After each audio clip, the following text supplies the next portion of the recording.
മലയാളത്തിന് വലിയ വിജയ ചിത്രങ്ങൾ സമ്മാനിച്ച കൂട്ടുകെട്ടാണ് സിദ്ദിഖ് ലാൽ എന്നിവരുടേത്.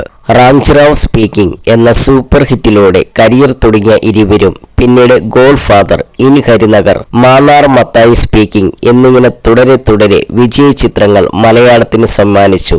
ഈ കൂട്ടുകെട്ട് പിന്നീട് പിരിഞ്ഞെങ്കിലും രണ്ടുപേരും മികച്ച സിനിമകളുടെ ഭാഗമായി.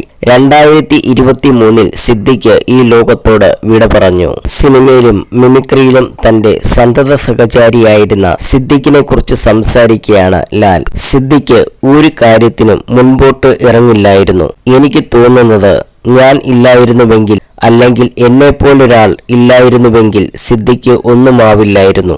എല്ലാത്തിൽ നിന്നും വളരെ ഉൾവലിയുന്ന ആളായിരുന്നു സിദ്ദിഖ്. കലാഭവനിൽ പോകുന്നതും ഞങ്ങൾ ഒന്നിച്ച് മിമിക്രി ചെയ്യുന്നതുമെല്ലാം ഞാൻ വലിച്ചു കൊണ്ടുപോയിട്ടാണ്. ഞാൻ പലപ്പോഴും ആലോചിച്ചിട്ടുണ്ട്, ഇയാൾ എങ്ങനെയാണ് ഹിന്ദി പടം ചെയ്തത് എന്ന്.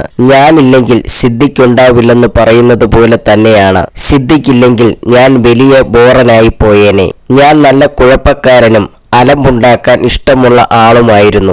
അതൊക്കെ മാറിയത് സിദ്ദിഖ് വന്നതിനു ശേഷമാണ്, ലാൽ പറഞ്ഞു.